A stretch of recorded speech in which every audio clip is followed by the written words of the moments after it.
Welcome back, everyone. Two people who hate bleachers. Yes, we're going to be filming about how much we hate his new album on Jake's channel, Jacob Tinnerman, and we're back after 2 months. Jake got sent out of the country, so we haven't been able to I got film. deported. Yeah, dang. That's why you don't go through the Minneapolis airport. So the 5 albums that Jake gave me were Pain to Power by Maruha, Blizzard by Dove Ellis, Trying Times by James Blake, Goodbye Cruel World by Miffle, or just Goodbye World? I think it's Goodbye. I don't remember. Goodbye World. It's Goodbye, been a while. yeah. And 3+3 by the Isley Brothers, which were the ones I gave you. The albums John gave me were this M83 album, Unknown Mortal Orchestra, I mean. What's this album called? Multi-Love. Was it? Why am I confusing him with M83? I don't know. Are they similar aesthetic? Not really. Alright, then this Cake album. Comfort Eagle. Then we got this Atlas Sound, Logos. Yes. And then we have Future Islands. This is amazing. Oh, don't want to spoil. Okay. Singles by Future Islands. Not a compilation of singles. No. And then we have So by Peter Gabriel. So That does not have the blue So text on the front No. for some reason. So I always forget. I always Why don't you start us yeah, off? I'll start. Okay. Well, number 5 is Miffle. Okay. Goodbye World. I mean, my biggest issue with this album, I love the experimentation. This album is 35 minutes and it feels like it's 53. What would help this album with the emotion is if it had visuals to go along with it. Because I don't speak Polish. And I don't, if you just have a bunch of distorted crackling with strings or whatever it is, I can't get that out of just the music. And there is, because I'm not a big classical music fan, except there is one example.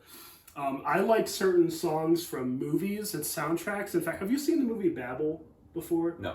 So there's a piece in that at the end of that movie, this isn't a spoiler of the plot, by Ryuichi Sakamoto, who's a great composer. It's called Bibo no Aozora 1.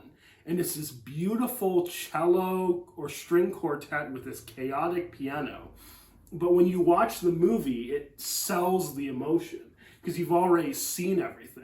And I feel like if this album had visuals to go along with it, like of the cute little elephant or something on the cover, I feel like I would have gotten more out of it. So for experimentation, it's like an 8 out of 10. Really interesting. But enjoyment, it's like a 4. Oh, dang. So for context, is an ambient album.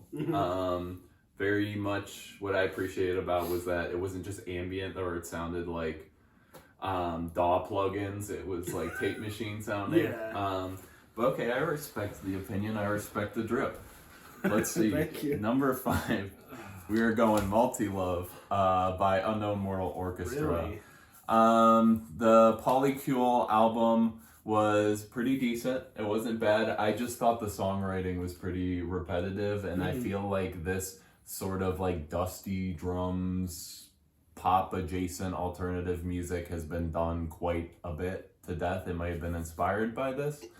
For me, there wasn't anything about this album that made me feel like, oh, this is fresh. It might have been fresh when it came out. The sound is just a little too overdone, in my opinion. That's I fair. liked the album though. It was fun to listen to. I just really, to be honest, I just felt it was a little too repetitive. That's It's really my only main critique, and that there was nothing like taking that one step above it just being a good album. So I would give it a 6 out of 10. Okay, that's fair.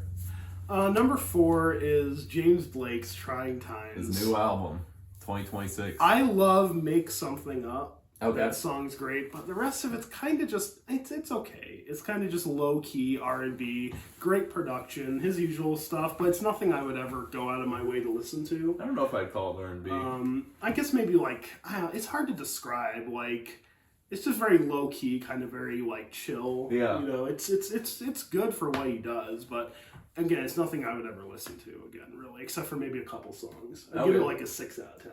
The thing I liked about Trying Times is it's I really don't like super clean produced music. That is one and thing. he somehow makes clean produced music that sounds good. It doesn't sound cheesy. It doesn't sound cheap. It's just, yeah, and his vocals are heavenly. Great, one of the best vocalists. And every instrument on that just sounds perfectly placed, and he somehow makes trap drums work with like an orchestra. Right, I love the vocal manipulations because sometimes like he makes them distinct. Because every time I hear them in music, it's like, okay, you're trying to be Bon Iver.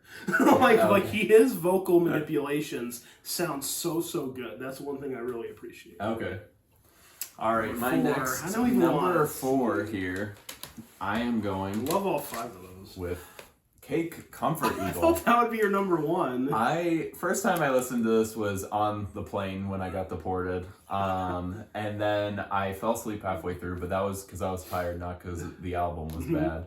Then I re-listened to it, and I had a much more fun time with this album. I actually enjoyed it quite a bit. There's no wasted time on this album. It's basically if Saint Motel was good, the album, essentially. I don't know if you got that vibe from Andrew, if you watch this, just beware.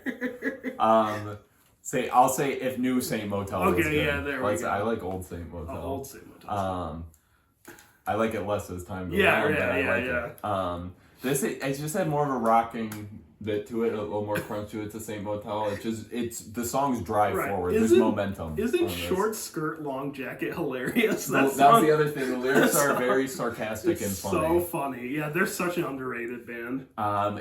This is such a good recommendation, honestly. Really? I don't know if their other albums are as good. They don't have a lot of albums, right? Just a couple. Their albums are very similar, which is why critics don't like them. But I like a band like Cake, because they remind me of another band I like, The Band. What they do is so good, they really don't need to experiment. Because every album, while being similar, is just so enjoyable and so well done. I would definitely say the instrumentals on The Band are about 5 times as good. Yeah, that's true. You can have your cake and eat it too with this album. I'll give it a 7 out of 10. All right, my number 3 album violated me. Not in a sexual way, but like I felt like I was being strapped. Wait, did I give you Violator by Depeche Mode? I thought I was being strapped down and like someone was telling me the most traumatic memory on planet Earth. It is Maruya's Pain to Power. Amazing album. Bloodsport and They Look Down on Us back to back. Like that album is like you're in a psych ward or something. I mean, here's my complaint, and this is a weird comparison.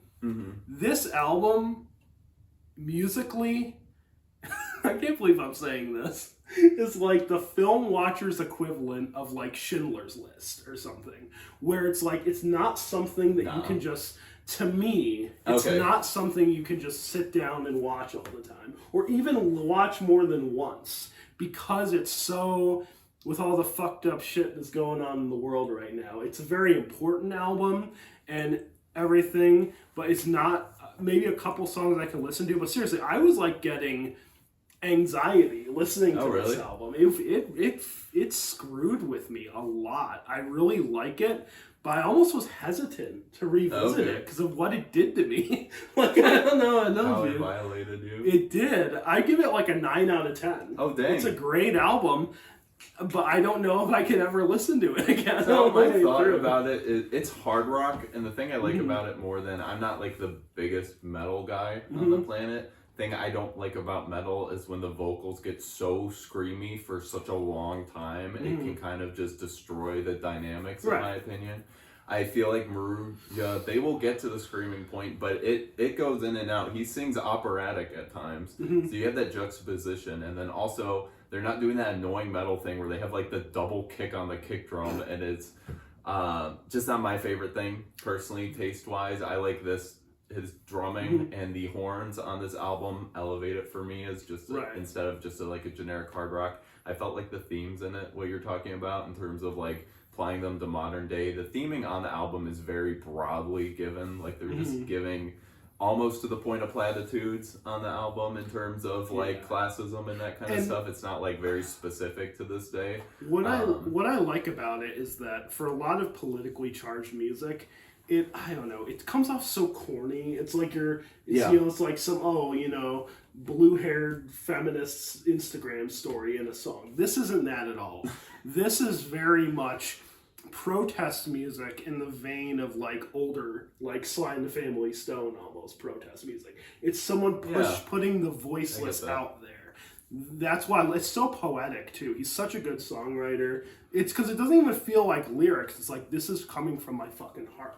That's what I love about the album, but I might listen to it again all the way through. I think it can get to where it's a little cheesy because it's so unspecific, but it feels heartfelt is what I think the point you're getting to. It doesn't sound like someone has, sometimes like when you get into the political sphere, it can sound like someone is a megaphone for other people's opinions they heard. This sounds really like heartfelt. It's not like I prefer my ice crushed or anything like that. Exactly. 9 out of 10.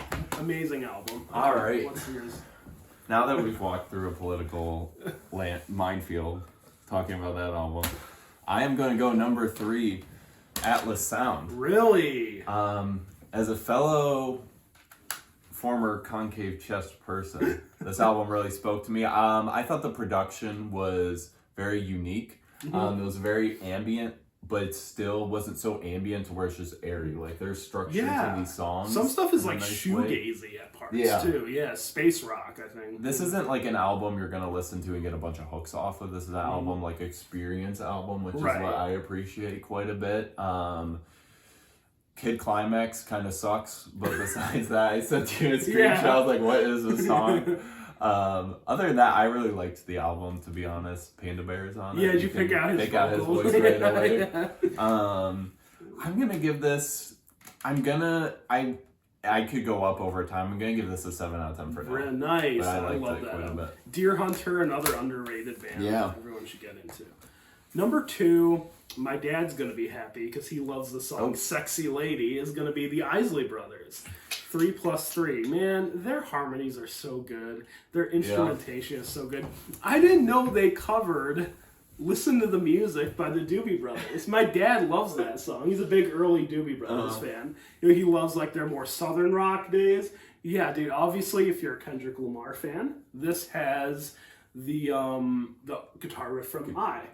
Yes, who's that lady? Yep. And yeah, the production's so good. It's so soulful. It's so just dreamy at parts almost. Like you could just listen to this, sit back and stuff, and just imagine that a bunch of the coolest dudes from Cincinnati, Ohio are playing. Are they from Cincinnati? Yeah. Oh, I didn't know that. Yeah. Oh, dang. Yep, them and the National. It's the same band, basically. Yeah, basically.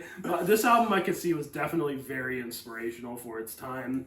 I can definitely see where a lot of modern hip-hop production, obviously, not just Kendrick, but just some of the beats are kind of interesting and stuff, and just how a lot of hip-hop music will take those choruses and they'll like stretch them out and stuff. I could definitely see them getting that from this album, and just a wonderful record. Another 9 out of 10. They do a great job with structure in their songs. They will do verse chorus, but they will be completely fine with like a post chorus of just the instruments, because these guys know what they're doing with their instruments, so it's fun to just listen to those sections. It's not AJR. I do have to make a correction. Last time, Summer Breeze, who's the other person? Seals and Croft. I couldn't remember. I didn't know who made the song first. It was Seals and Croft that made the song first, and one of them just died recently, like right after we filmed that, so I was like the nail in the coffin. Well, hopefully no one dies when we get on us. So we could be, this series could be cursed. Dang. Alright. I'm so curious. My next one I'm going is Future Island Singles. Really? This is... You might be moving a little out of frame. I'm not sure. We're kind of new to this filming thing. This is a really good album. I love the synth rock. I don't feel like there's a lot of bands, at least in this style of synth rock, that I hear nowadays. It's usually, obviously, guitar is what you think of, but replacing it with synth, honestly, they do such a good job with that. The vocals are full of emotion that really sells the vocalist. One of the best vocalists. If you put a boring vocalist on this, it will not hit the same. I feel like Yeah, I mean, that's kind of my thoughts on it. I liked a lot of the songs. I think Sun in the Morning was probably, or it was Back in the Tall Grass. One of those two was my favorite, or I like both of them. I don't remember because it's been so long. I love the transition from Back in the Tall Grass, that grooving bass, and then it has like these cricket sounds, and it goes into Song for Our Grandfathers, and that song. Ooh.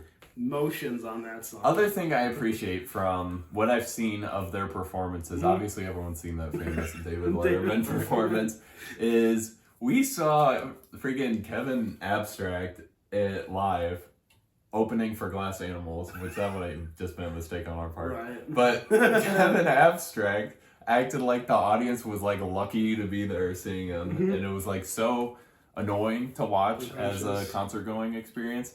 They really seem like they make it like from the music to the concerts, like they are trying to give you a performance that sticks with you. I saw them live really with our friend Andrew. I saw them live at the Agora. Oh, I didn't know you saw them live. Yeah, and it's Samuel T. Herring. Before every song, he'd go, "This is a song that we wrote because of this. It's called Sun in the Morning," or "This is a song we wrote on the road. It's called Peach." You know, he would tell you what the meaning behind the song was. Okay. He's so funny live. He would crack jokes sometimes. Like he slipped once and he's like, "Oh shit," on the mic and stuff. Okay.